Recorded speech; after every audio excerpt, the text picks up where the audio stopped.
Hello guys, in today's video I'm gonna show you how to make no one can send you messages on your account on TikTok, easy and quick.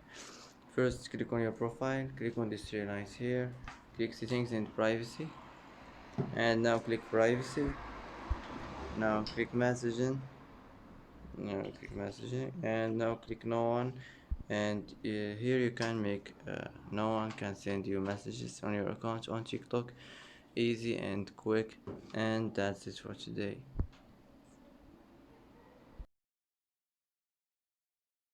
And that's it for today's video. If you like this video, don't forget to like and don't forget to subscribe.